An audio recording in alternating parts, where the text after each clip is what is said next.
प्रबंध समिति आदर्श विद्या मंदिर जोधपुर की ऑनलाइन क्लासेज में आप सभी का हार्दिक स्वागत एवं अभिनंदन। आज का हमारा प्रकरण रहेगा रासायनिक समीकरण लिखने के चरण। तो सबसे पहले आइए पढ़ते हैं अपन, रासायनिक समीकरण है क्या। रासायनिक समीकरण, रासायनिक समीकरण किसी भी रासायनिक अभिक्रिया को, किसी भी रासायनिक अभिक्रिया में किसी भी रासायनिक अभिक्रिया को उसमें क्रियाकारक और क्रियाफलों को अणुसूत्र एवं प्रतीक के रूप में व्यक्त करना। अणुसूत्र, रासायनिक अभिक्रिया को अणुसूत्र व प्रतीक के रूप में व्यक्त करना या दर्शाना रासायनिक समीकरण कहलाता है। जैसे मैंने यहाँ लिखा है कार्बन प्लस ऑक्सीजन, ठीक है, और gives carbon dioxide, carbon dioxide. अब कार्बन, ये जो समीकरण लिखा है इसे हम शब्द समीकरण कहते हैं। क्या कहते हैं? शब्द समीकरण। शब्दों के रूप में लिखा है इसलिए इसे शब्द समीकरण कहेंगे। अब इसे रासायनिक सूत्र और प्रतीक के रूप में, यानी अणुसूत्र और प्रतीक के रूप में व्यक्त करेंगे तो कार्बन का प्रतीक क्या हो जाएगा? C, और ऑक्सीजन गैस है इसका क्या हो जाएगा? O2 अणुसूत्र, और बनने वाला जो पदार्थ होगा वो कार्बन डाइऑक्साइड यानी CO2।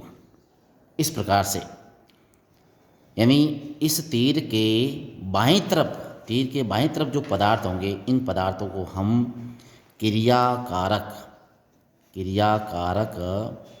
या अभिकारक कहते हैं। क्रियाकारक या अभिकारक कहते हैं। अच्छा, इस तीर के दाएं तरफ जो पदार्थ लेके जाएंगे उन पदार्थ को हम उत्पाद या क्रियाफल कहते हैं। क्रियाफल कहते हैं। क्रियाकारक मतलब रिएक्टेंट, और क्रियाफल प्रोडक्ट हो जाएगा। इस प्रकार से ये क्रियाकारक और क्रियाफल। अब हम लिखना है, सबसे पहले लिखते हैं अभिक्रिया को, समीकरण को लिखने के चरण में पहला चरण लिखते हैं। रासायनिक समीकरण लिखने में क्रियाकारक जो होता है उस क्रियाकारक को, यानी क्रियाकारक तीर के बाईं तरफ लिखा जाता है और तीर के दाईं तरफ क्रियाफल लिखा जाता है।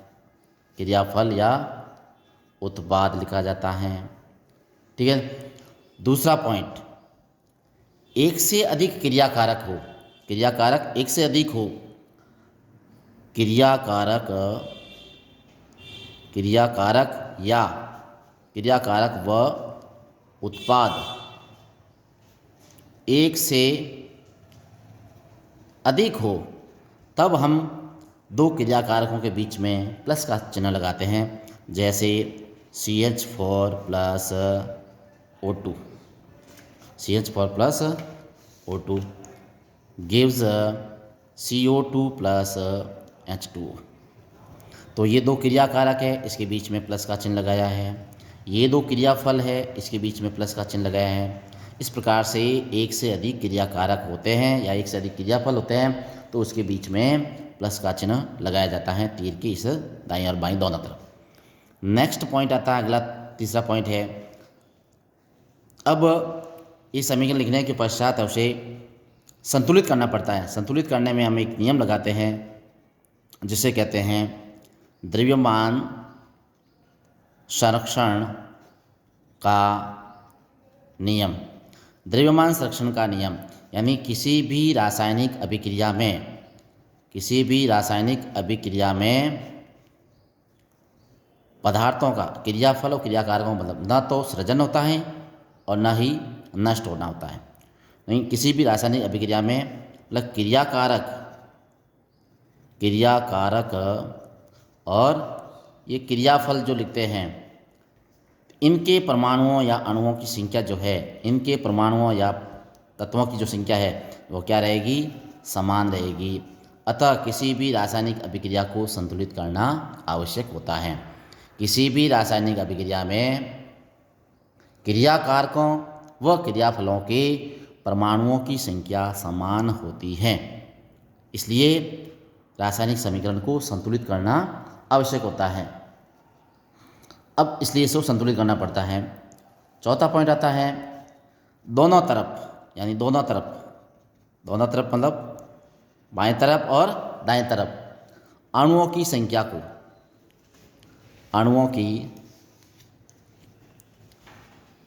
को संतुलित करते हैं।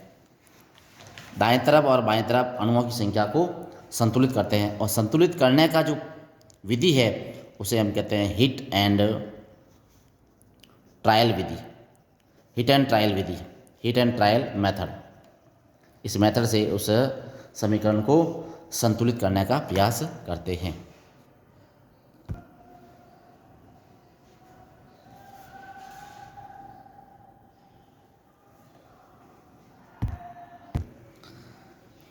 नेक्स्ट अगला पॉइंट है हाइड्रोजन और ऑक्सीजन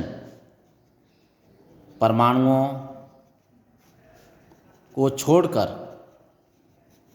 सबसे पहले अन्य जो परमाणु होते हैं उनको हम संतुलित करते हैं। मतलब ऑक्सीजन और हाइड्रोजन परमाणु को छोड़कर अन्य जो परमाणु होते हैं उनको सबसे पहले संतुलित करते हैं। कैसे, देखिए C3H8 ये है प्रोपेन प्लस ऑक्सीजन, यानी कार्बनिक हाइड्रोकार्बन है, ऑक्सीजन की उपस्थिति में इसका दहन करते हैं तो CO2 प्लस H2O। तो हाइड्रोजन ऑक्सीजन को छोड़कर, तो यहाँ पर सबसे पहले यहाँ कार्बन कितने हैं, 3 कार्बन है, तो 3 कार्बन है, इधर कार्बन कितने हैं, 1 कार्बन है। तो सबसे पहले कार्बन को संतुलित करने के लिए जितने कार्बन इसके इस पैरों में जो लगे हुए हैं 3 कार्बन, उसको इससे क्या करेंगे, गुणा करेंगे। तो यहाँ पर क्या लिखा जाएगा, 3, यहाँ 3 कार्बन है तो यहाँ पर भी 3 कार्बन हो गए। अब कार्बन यानी अन्य परमाणु को संतुलित हो गया, उसके पश्चात अब हाइड्रोजन ऑक्सीजन लेते हैं। अब यहाँ पर हाइड्रोजन कितने हैं, हाइड्रोजन की संख्या यहाँ पर 8 है, जबकि यहाँ पर हाइड्रोजन कितने हैं, 2 है। तो इसे 8 करने के लिए हम यहाँ पर कौन सी संख्या रखें ताकि ये 8 हो जाए, तो हम इसे 4 से गुणा करेंगे। तो ये 4 दूना कितने हो गए, 8 हो गए, 4 दूना 8 हो गए। तो कार्बन और हाइड्रोजन बैलेंस हो गया। अब देखते हैं ऑक्सीजन, इस तरफ ऑक्सीजन यानी इस तरफ कार्बन कितने हो गए, 3, हाइड्रोजन कितने हो गए, 8, इस तरफ कार्बन कितने हैं, 3, हाइड्रोजन कितने हो गए, 8। अब ऑक्सीजन देखते हैं, तो ऑक्सीजन यहाँ पर कितने हैं, टोटल 2 ही है, जबकि यहाँ पर ऑक्सीजन कितने हैं, 3 दूना 6 और 6 ये हो गए, 6 प्लस और 4 ये हो गए, यानी कितने हो गए, 10 ऑक्सीजन के तत्व हैं। तो इधर ऑक्सीजन के तत्वों को 10 करने के लिए हम क्या करेंगे, यानी O2 लिखा जो है इसके यहाँ पर 5 से इसको मल्टीप्लाई करेंगे तो 5 दूना कितने हो जाएंगे, 10। तो ऑक्सीजन में कितने हो गए, 10, यहाँ ऑक्सीजन में कितने हो गए, 10। इस प्रकार से ये जो है वो बैलेंस हो गई।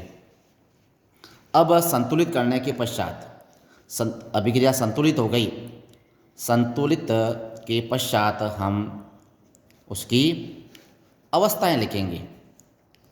अवस्थाएं कौन सी, भौतिक अवस्था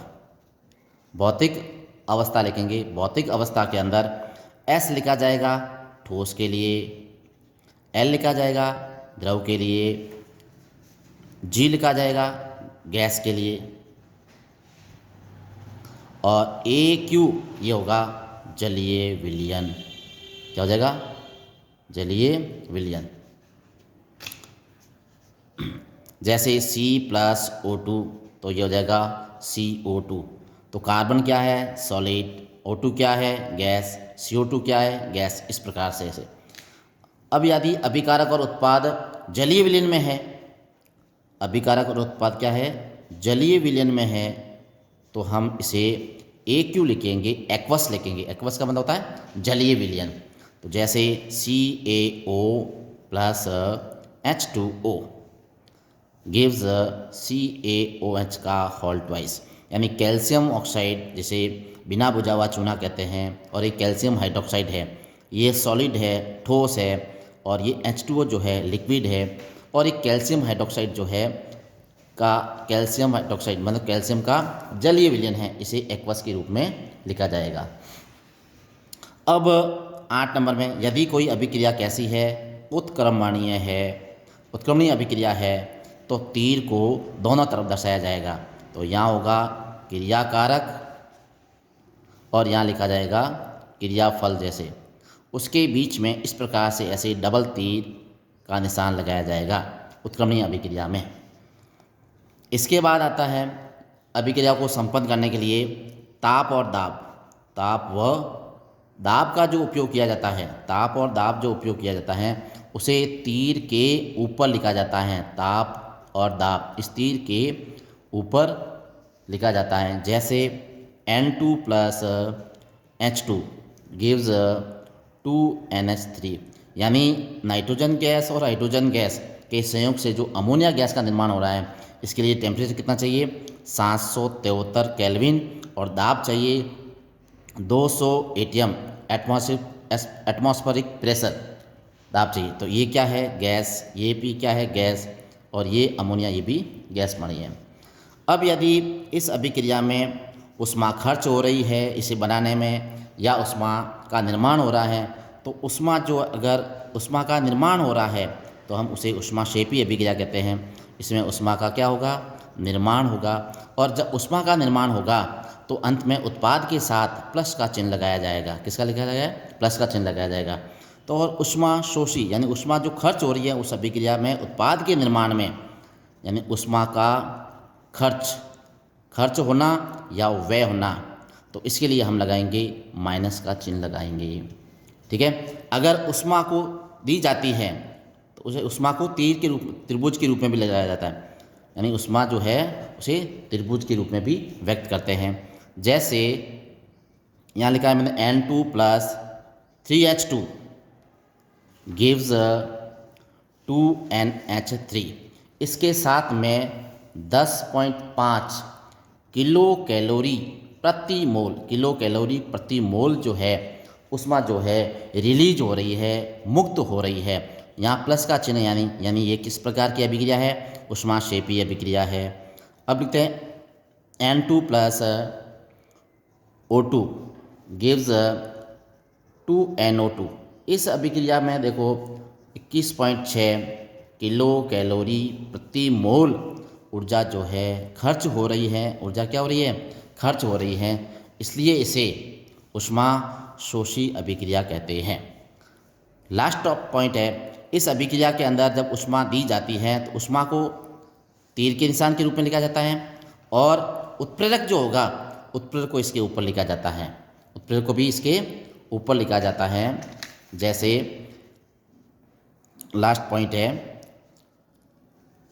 CH2 डबल बॉन्ड CH2, इसका नाम है एथिन। एथिन का जब हम हाइड्रोजनीकरण करते हैं तो यहाँ पर जो उत्प्रेरक काम लिया जाता है निकेल तथा पैलेडियम, निकेल तथा पैलेडियम उत्प्रेरक की उपस्थिति में ये अभिक्रिया संपन्न होती है। हाइड्रोजन का इसके साथ योग होता है तो ये बनता है CH3 और CH3, तो इसे हम कहेंगे एथेन। तो इस प्रकार से ये जो लिखा जाता है इसे हम कहेंगे उत्प्रेरक। उत्प्रेरक को भी इस तीर के चिन्ह के ऊपर लिखा जाता है। इस प्रकार से किसी भी रासायनिक अभिक्रिया को लिखने के ये विभिन्न चरण थे। धन्यवाद।